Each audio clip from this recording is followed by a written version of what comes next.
content creators, please use this strategy before it's just gone, before they patch it. This is a video I recorded for a few clients that are currently doing subathons, so they're too busy to hop into calls. So this is a light breakdown of YouTube strategy, something that's farming really well right now that pretty much like literally anybody could blow up with. You could farm a ton of views.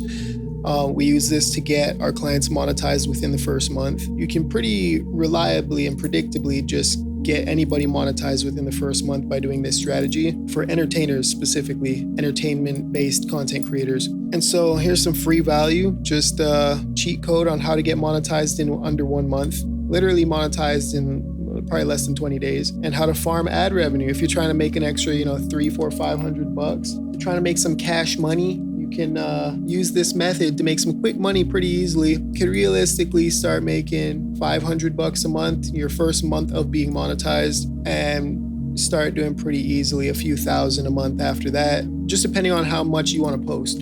So it's totally up to you, but this is 100% a guaranteed strategy to get there. So do with that what you will. Enjoy.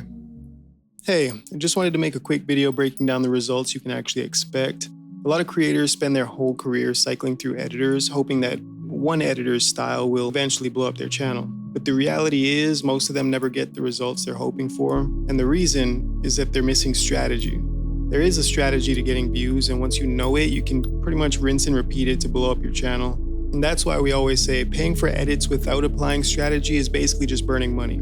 So let me explain the strategy I've used to do 9 million views a month on my own channel, as well as millions of views across a ton of client channels. YouTube pushes videos that appeal to the largest audience, or videos that appeal to the highest percentage of the people on the platform. So here's the issue with gaming content.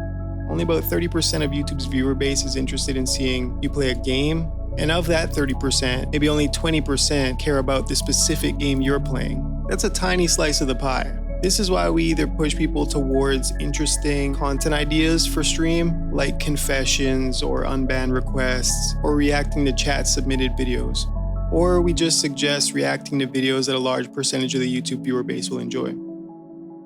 Whenever we do gaming edits for clients, those typically pull around the low end of the views they get on that channel. If you look at your own channel, you'll probably see something very similar. Most of your worst performers are gaming videos.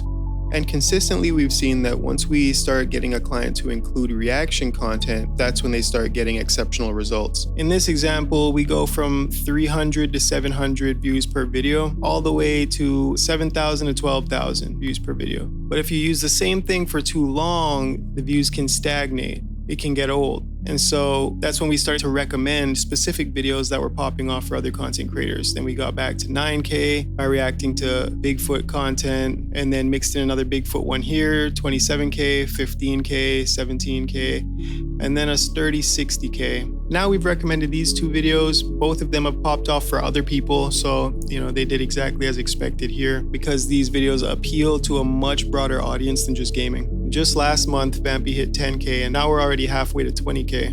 So it's pretty easy to just react to the things other people react to get pretty much the same results. No need to reinvent the wheel. If it's working for others, it'll work for you.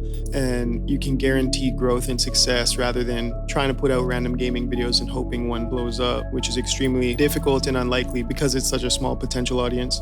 Even outside of our clients, you can look at Cha-Cha's channel, or Spooky Rose is a great example of this. 200 views, 57, 42, 200, 600, 300 on gaming content. Exit 8, Power Wash Simulator, Bioshock. She just started switching to reacts, with this video actually being her first react video. 14x outlier, 1.1K. Then she reacted again, 1.2K, 15x outlier. Then she played Detroit Become Human, 700, 200. Then she reacted again, 1.3K, 16x outlier, 100x, 100x, 100x. This is top row is all reacts. She converted 100% to reacts because it's the gold mine. It's where the real views are. But you can actually find this to be pretty consistent across any channel. Gaming doesn't perform nearly as well, and reactions always end up becoming the top performing content. And here's why. Platforms like YouTube prioritize content that the majority of people will click on. So if your content is niche, it's going to appeal to fewer people, and fewer people are going to click. Your click-through rate tanks, retention tanks, and you basically don't grow. But if you make videos that can appeal to a much larger audience, your click-through rate goes up, your retention improves, and your channel grows. That's why reactions pretty much always outperform gaming. And if you choose the right videos to react to, that even multiplies the effect. Now, I know some people don't like reaction content, or maybe you just don't want to do it, and that's fine. Like, if you just want us to edit your gaming videos, we can absolutely do that. Just know that the views will stay about the same as all your other gaming content. And then what happens is people start questioning whether we know what we're doing, and they don't see the ROI they hoped for or the results they were hoping for, and they eventually quit. It happens every time for the people that aren't willing to adjust strategy. But if you actually do want to see results, this is the strategy to do it reliably. So if you've been wondering why you haven't been blowing up or why your views aren't better, it's not your fault and it's not your editor's fault. It's the content strategy that isn't being applied. The fact that we're not following this content strategy yet and we're choosing to put out lower performing kinds of content will continue to equal low views. You can look across all kinds of VTubers. They all have different editors, different styles, different VTuber models, but it's always the same pattern. Reactions just outperform gaming. So yeah, I hope this video gave you some clarity.